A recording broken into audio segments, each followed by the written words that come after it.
terindah dalam hidupku ada 3 hal.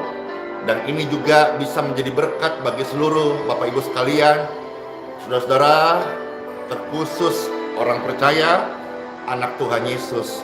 Yuk bersama-sama kita katakan pujian ini, saat indah, saat ada hadirat-Mu. Saat ini, saat indah, untuk memuji dan menyembah hadirat-Mu. Ku rasakan saat ku sembahkan. Saat ini, saat indah, untuk memuji dan menyembah hadirat-Nya. Kita rasakan saat kita menyembah hadirat-Nya. Kita rasakan saat ini, saat ini, urapannya kita rasakan saat kita menyembah Tuhan Yesus. Tuhan Yesus, terima kasih. Ampuni kami banyak salah, banyak dosa. Hari ini hidup kami dibaharui. Kami rindu habiskan waktu kami bersama-sama dengan Engkau. Saat ini, saat indah, untuk bersyukur dan memuji hadirat Tuhan. Kita rasakan saat kita menyembah. Oh, saat ini, saat indah, untuk bersyukur dan berubah,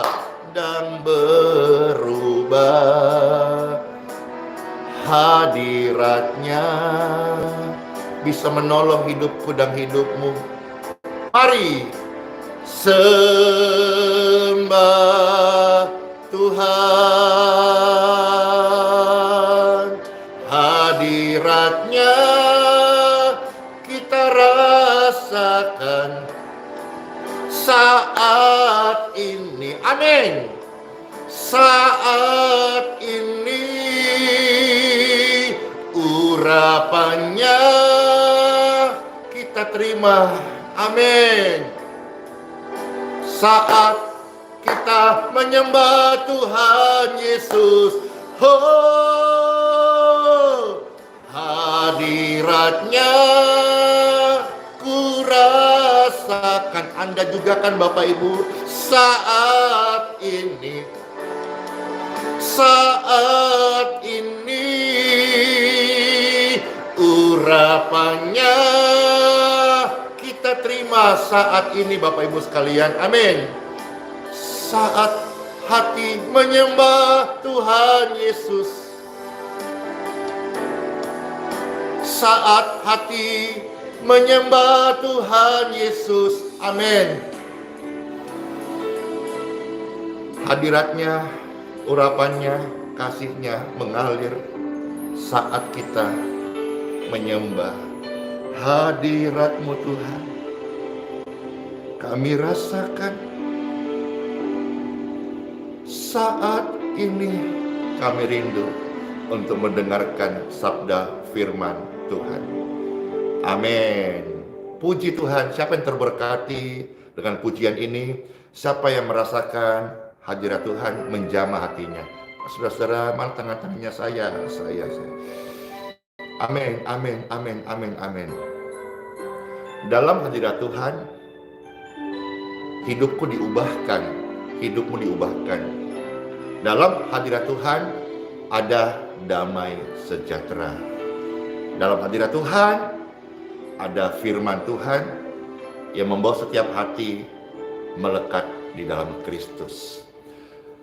3 hal terindah atau 3 saat terindah dalam hidupku, kiranya ini bisa menjadi berkat bagi seluruh pemirsa sekalian dimanapun berada. Saya banyak salah, saya banyak kekurangan, saya banyak pelanggaran. Hari ini Tuhan sudah pulihkan saya. Maka saya mau gunakan waktu yang ada ini dengan pribadi yang terkasih. Bahkan saya mau habiskan waktu-waktu yang masih Tuhan kasih untuk berada bersamanya. 3 saat terindah dalam hidupku. Dan bagaimana firman Tuhan yang saya dapat dan Pastor share ini kira juga menjadi berkat ya bagi pemirsa sekalian. Apa saja 3 itu dan apa yang Pastor dapat firman Tuhan, Pastor mau share ini. Dalam nama Bapa, Putra, dan Roh Kudus. Amin.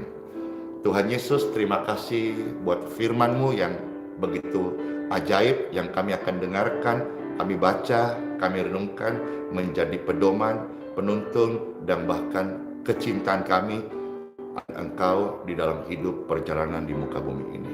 Amin. 3 saat terindah dalam hidupku, saudara-saudara.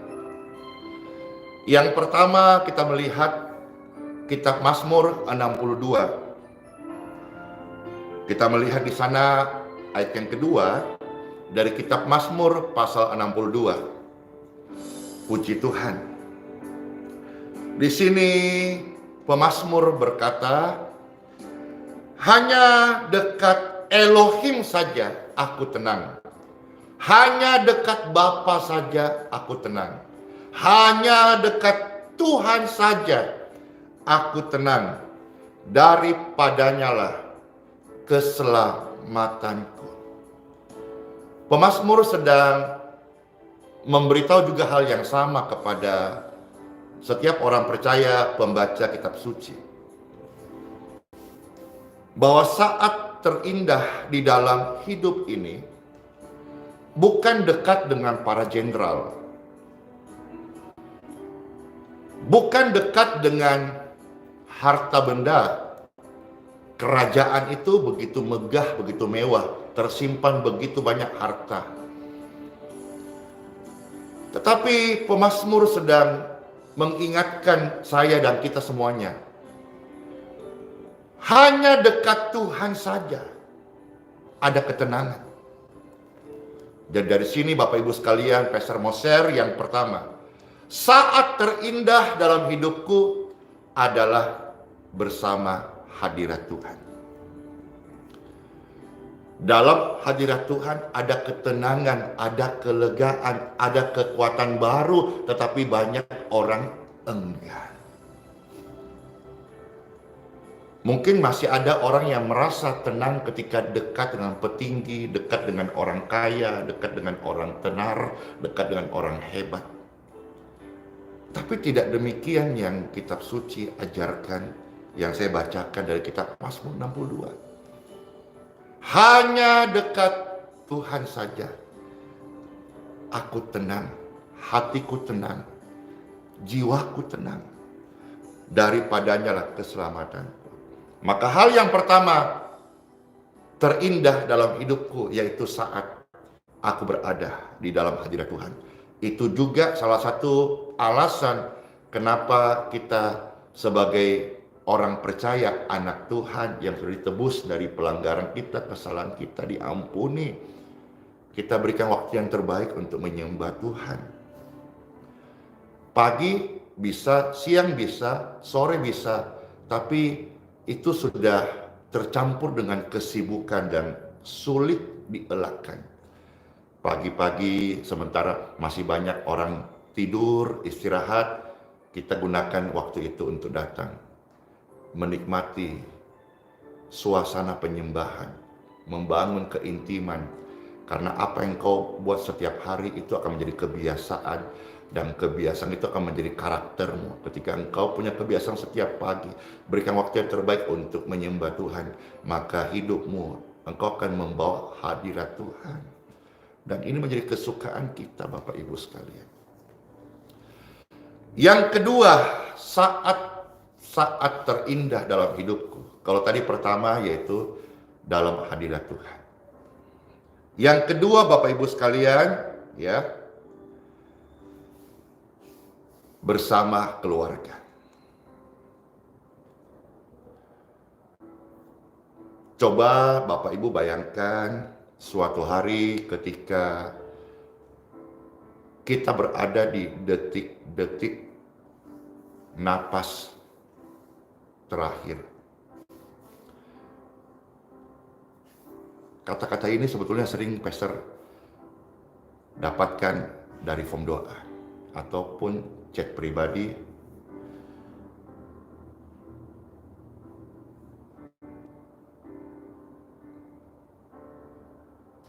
Tolong doakan mamaku atau kerabat itu yang kami baca di form doa. Napas terakhir. Puji Tuhan, berkesempatan mendoakan, menyerahkan tubuh, jiwa, roh mereka di dalam anugerah keselamatan Tuhan Yesus. Itu hal yang luar biasa. Coba kita bayangkan kalau seandainya kita yang ada di waktu itu, yang kita tahu secara umum pasti namanya kumpul keluarga, istri, anak-anak, atau suami, anak-anak. Dan kita sama-sama paham hal ini. Berarti saat terindah dalam hidup manusia sebetulnya yang kedua, bersama keluarga, dekat keluarga, quality time, happy family. Bukan yang lain. Dan jangan juga dibalik-balik. Jangan habiskan waktumu dengan musuh-musuhmu. Jangan habiskan waktumu untuk hal yang sia-sia. Kalau selama kita hidup, kita sudah, waktu kita, saat kita sudah buat yang terbaik. Saat napas terakhir. Itu akan mengurangi penyesalan dalam hidup manusia. Pastor membaca di dalam 1 Timotius pasal 3, ya, ayat 12 sampai 13. Di sini ada firman Tuhan yang memberkati, mengingatkan saya tentang keluarga. 1 Timotius pasal 3 ayat 12 sampai 13. Dikatakan firman Tuhan, diaken haruslah suami dari satu istri. Ya. Jadi Bible tidak menganjurkan, tidak mengarahkan, tidak mengajarkan namanya poligami. Diaken haruslah suami dari satu istri dan mengurus anak-anaknya dan keluarganya dengan baik. Kita banyak salah, baik pribadi maupun saat berkeluarga ataupun saat kita berumah tangga. Tapi dengan firman ini kita diingatkan Tuhan, karena firman Tuhan itu pelita bagi kaki kita dan terang bagi langkah kita. Firman Tuhan menerangi setiap hati yang gelap. Mungkin saudara sebagai kepala rumah tangga, suami, selama ini belum menjadi suami yang baik, mengurus keluarga dan anak-anak dengan baik. Kira-kira yang sharing ini, yang Pastor sharing live, dan ini juga beberapa ayat menguatkan kita boleh memperhatikan. Jadilah imam yang baik buat keluarga. mulai hari ini. Jadilah suami yang baik buat istri dan anak-anak. Demikian pun istri, jadilah istri yang baik buat suami dan anak-anak. Uruslah keluarga dengan baik dan bukan keluarga orang lain yang diurus. Sampai-sampai lupa urus keluarga sendiri. Ya, jadi saat yang terindah dalam hidupku, yang pertama dalam hadirat Tuhan. Yang kedua, bersama keluarga. Bersama keluarga melayani Tuhan dan seterusnya. Nah sekarang 13. Karena mereka yang melayani dengan baik beroleh kedudukan yang baik. Amin. Sehingga dalam iman kepada Kristus Yesus mereka dapat bersaksi dengan keluarga. Semisal Bapak Ibu dengar renungan ini dan engkau masih single, belum berkeluarga, kan ada mama papa, ada saudara, ada kerabat, ada tante. Kasih mereka. Terlepas daripada kesibukan-kesibukan kita dalam pekerjaan, dalam melayani. Hal yang kedua kita harus tahu dalam hidupku yang Pastor share adalah bersama keluarga. Bersama keluarga. Ingat waktu masih kecil-kecil, kalau tante ya dia yang gendong-gendong kita. Ingat orang tua kalau masih ada bagaimana dia menyayangi kita, mengasihi kita, termasuk ngomelin kita. Ngomel itu bagian daripada kasih orang tua dan sebagainya. Kalau Pastor lanjut nanti banyak yang pasti terbawa perasaan. Tapi Tuhan berkata di sini, orang yang memberi waktu terbaik buat keluarganya, hidupnya jadi kesaksian, dan kalau dia melayani, dia beroleh kedudukan yang baik. Sehingga dalam iman kepada Kristus Yesus, mereka dapat bersaksi. Amin. Satu lagi ya, yang ketiga Bapak Ibu sekalian. Yang ketiga, apa saat terindah dalam hidup Pastor Andy? Yang pertama, dalam hadirat Tuhan. Yang kedua, bersama keluarga. Yang ketiga, yaitu saat melayani jiwa-jiwa.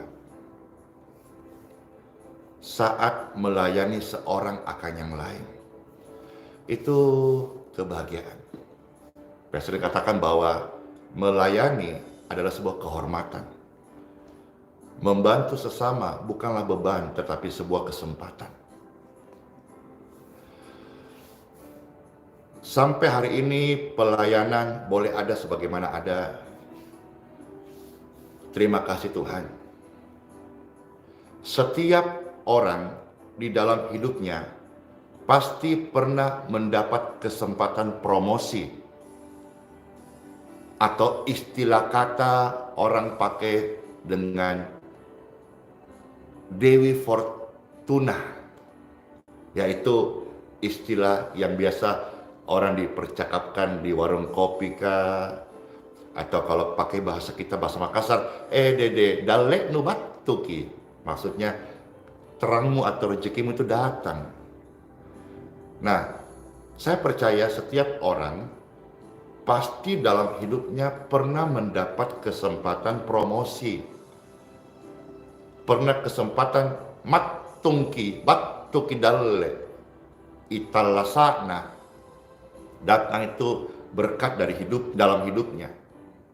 Saya percaya. Jadi setiap orang tentu pernah punya kesempatan mendapat promosi dalam hidupnya. Dan dia naik. Dan dia diangkat. Dan promosi itu datang bisa secara tiba-tiba. Tetapi apa yang bisa membuat seseorang itu tetap berada di atas? Promosi mengangkat seseorang naik. Promosi datang tidak berulang kali, kadang-kadang cuma sekali dalam hidup ini. Dan apa yang bisa membuat seseorang tetap berada di atas? Bukan lagi promosi, tetapi attitude, karakter. Karakter seseorang lah yang membuat dia tetap bertahan di atas. Kesenanganku yang ketiga adalah saat melayani. Melayani pekerjaan Tuhan, melayani jiwa-jiwa, melayani seorang akan yang lain. Ada firman Tuhan, 2 Peser bacakan di sini, ya. Galatia pasal 5 ayat 13. Ya, Peser bacakan Galatia pasal 5 ayat 13. Saudara-saudara, memang kamu telah dipanggil untuk merdeka. Merdeka, tetapi jangan kamu mempergunakan kemerdekaan itu sebagai kesempatan hidup dalam dosa. Maksudnya jangan kita pakai waktu-waktu yang ada itu untuk egois, untuk diri sendiri. Juga jangan juga semuanya hanya untuk menyembah, karena ada yang lain, keluarga. Dan jangan juga semua untuk keluarga, ada yang lain. Yaitu apa? Melainkan layanilah seorang akan yang lain oleh kasih. Oh, glory to God. Jadi kasih itu digunakan untuk melayani. Kasih itu bukan hanya sekedar ucapan di mulut bibir dan berhenti. Kasih itu adalah sarana melayani. Sama Peser kemarin mengatakan bahwa uang itu bukan untuk disimpan. Uang itu untuk menjadi alat menyatakan kasih bagi sesama, pertolongan, care, peduli, perhatian. Demikian pun saudara-saudara, kita sama-sama tahu bahwa orang Kristen dikenal satu kata, kasih. Nah, kasih itu lebih daripada sekedar permainan kata atau lip service. Kasih itu digunakan untuk melayani. Atau layanilah seorang akan yang lain dengan kasih. Oleh kasih Kristus saya lebih dahulu sudah diampuni oleh Tuhan Yesus. Maka saya juga membawa kabar pengampunan kasih Tuhan kepada sesama. Terlebih dahulu saya sudah disembuhkan oleh Tuhan Yesus. Maka ketika Peser ini membawa pesan kesembuhan bagi orang-orang sakit, pesan itu sangat kuat karena saya pertama-tama sudah disembuhkan oleh Tuhan. Itulah sebabnya saya sebetulnya bukan memilih, tetapi Tuhan tahu kepada siapa Dia beri sesuatu sesuai dengan karunia masing-masing. Saya pribadi lebih banyak praktek, lebih banyak bahasa ini langsunglah di lapangan gitu. Saya bahkan tidak pandai menyusun sebuah penjelasan. Saya bukan orang yang fasih lidah yang bisa satu tema dijelaskan dengan detail. Saya tidak pintar. Bahkan saya gunakan bahasa-bahasa yang mungkin bagi sebagian orang terlalu sederhana. Tapi mudah-mudahan bisa jadi berkat bagi beberapa orang. Saya dipanggil oleh Tuhan, diberi kemerdekaan. Saya harus bisa membagi waktu saya. Pertama untuk Tuhan, dalam hadirat Tuhan. Yang kedua untuk keluarga. Yang ketiga, saya rindu untuk melayani seorang yang lain. Saya nggak mau waktu saya untuk musuh-musuh saya. Saya nggak mau waktu saya untuk hal yang sia-sia. Saya nggak mau waktu saya hanya untuk gosip-gosip, urus gereja orang lain, urus keluarga orang lain, urus perusahaan orang lain, urus yang bukan bagian kita. Sedangkan seseorang yang sudah sempurna saja dia merasa sempurna, bukan berarti dia punya wewenang untuk mengurus key point urusan orang lain, gereja orang lain. Katakanlah di muka bumi ini ada gereja yang merasa sudah sempurna, juga tidak punya wewenang untuk menjelek-jelekan gereja lain, nggak boleh. Apalagi kalau misalnya satu dengan yang lain tidak saling menghormati, saling menuduh. Ingat loh, jangan kamu mengatakan orang lain penipu. Sekarang ini sangat berbahaya. Harus ada kata-kata didahului dugaan. Karena kalau sampai zaman sekarang engkau langsung menuduh si A penipu, si B penipu tanpa melewati vonis pengadilan, itu bisa undang-undang ITE loh.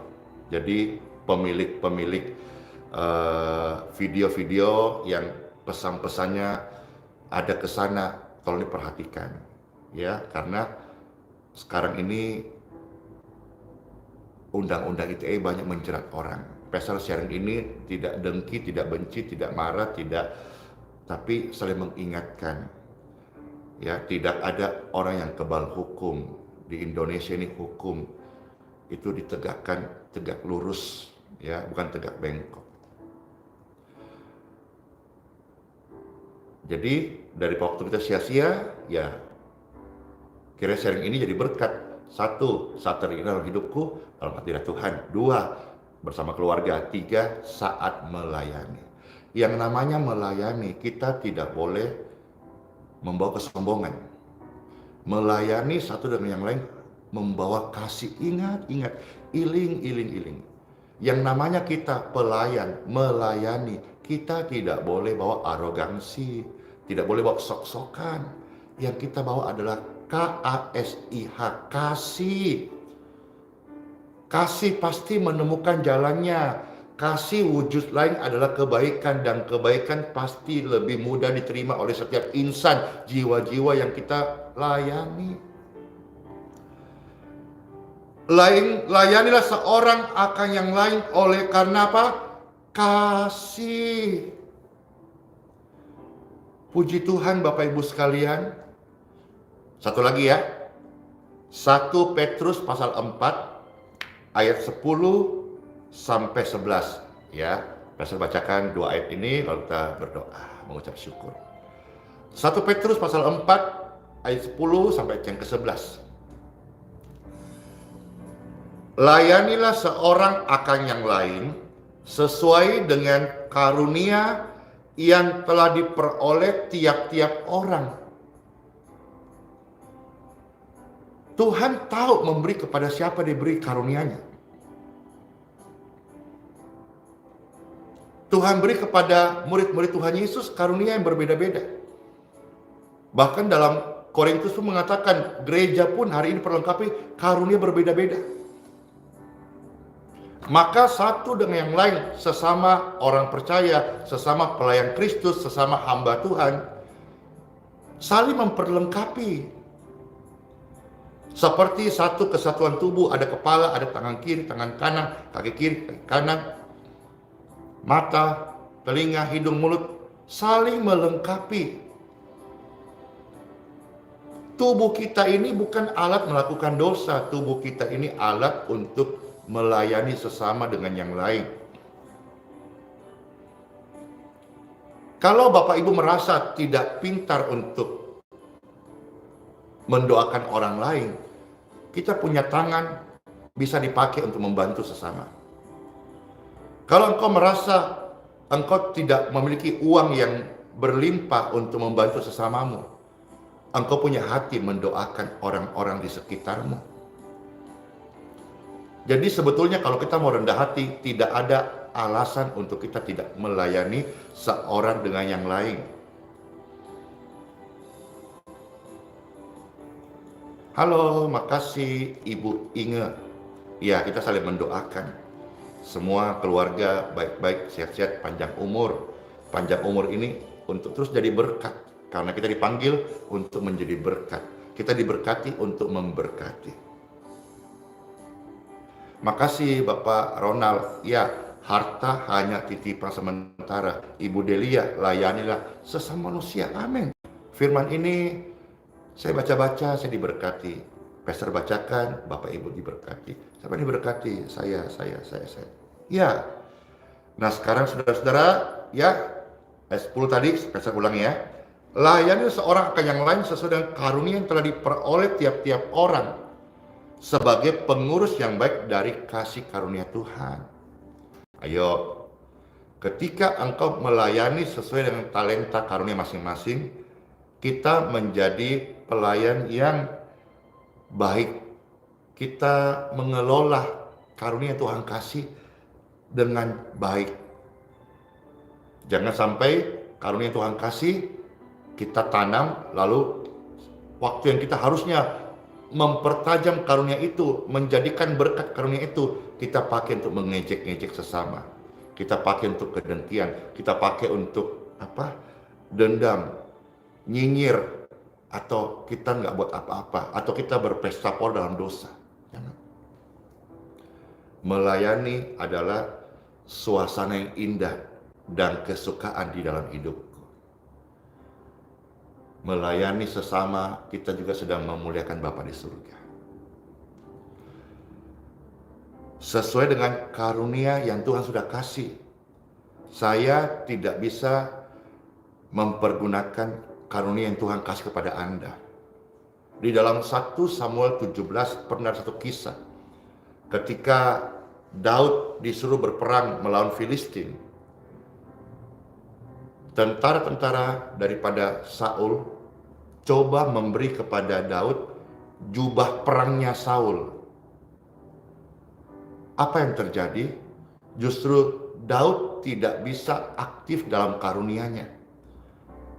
Karena Bible mencatat kebesaran jubah perangnya Saul. Mungkin nampaknya ketika Daud melawan Goliat, dia tidak jubah perang, jubah besi. Dia hanya pakai kaos oblong biasa atau yang dikenakannya sehari-hari. Orang mungkin melihat dia kalah, tertombak, terhunus pedang. Orang coba untuk kasih dia jubah perangnya Saul. Dan dia coba pakai, ternyata justru nggak bisa gerak dia. Tanpa jubahnya Saul, dia hanya melakukan apa yang Tuhan berikan dalam hidupnya. Dia bisa bergerak leluasa. Dari jarak jauh, dia ambil beberapa batu, ketapelnya dia arahkan dengan free, dia tembak, dan sekali tembakan, saya percaya ada iman bekerja, kuasa Tuhan bekerja. Goliat jatuh dan mati. Kita tidak bisa menggunakan karunia orang lain yang Tuhan sudah kasih. Daud ketika coba mengiyakan tentara Saul pakai jubah perangnya, dia nggak bisa gerak, kebesaran, jalan pun tidak bisa, dan jubah besi itu berat. Dia nggak menjadi pribadinya Daud yang lincah, kemerah-merahan, masih muda, dengan energik, nggak bisa. Demikian pun Bapak Ibu mau seperti yang lain nggak bisa. Pastor Andy mau seperti hamba Tuhan yang terkenal, hamba Tuhan yang hebat, yang jago berkhotbah, jago mengajar, punya jemaat yang besar, banyak cabang-cabangnya, besar gereja pelayanannya, nama besarnya, nggak bisa. Saya hari-hari kasihan ya begini-begini aja, menyapa orang di pinggir jalan, masuk kantor polisi, pos polisi, masuk ke tempat pengajian Quran, bisa berteman, berkenal dengan para ustadz kiai, masuk ke panti asuhan, masuk ke panti jompo, turun ke jalan-jalan, ke gang-gang, sandal jepit, celana pendek, pakai sepatu running. Makasih ada yang memberkati Pastor Andy sepatu running. Wih, saking kerennya, mau dipakai sayang. Iya, makasih. Ada yang memberkati Pastor celana. Jadi celana yang Pastor pakai itu berkat Tuhan, ya, berkat Tuhan. Terima kasih yang sudah memberkati. Puji Tuhan. 3 saat terkenal hidupku. Yang pertama dalam hadirat Tuhan, yang kedua saat bersama keluarga, yang ketiga yaitu saat bisa melayani Bapak Ibu sekalian, orang-orang yang butuh pelayanan. Puji Tuhan. Doakan izin untuk kita ibadah kembali dalam proses, dan waktu yang tidak lama lagi, puji Tuhan, kita sudah bisa beribadah. Dukun doa ya, saling mendoakan ya. Puji Tuhan, terima kasih bisa sharing renungan ini hidupku. yang saya jalani. Saya tidak bermaksud menggurui, mungkin dalam hidup Bapak Ibu ada hal yang lebih indah dari 3 hal ini. Tapi kalau jadi berkat, bisalah menjadi sebuah hal yang mencerahkan. Diberkati pemirsa sekalian yang sedang sakit, yang sedang lemah, yang sedang susah. Tuhan Yesusku penolong setia. In Jesus name, kelemahan-kelemahan di tubuhmu, di darahmu, di pikiranmu, di hatimu, go! In Jesus name. Dan hari saya percaya firman Tuhan memperbaharui kita. Firman Tuhan memberi kita hidup yang baru. Firman Tuhan memulihkan setiap hati yang egois. Ya, firman Tuhan menyadarkan kita bahwa waktu ini pergunakanlah yang baik.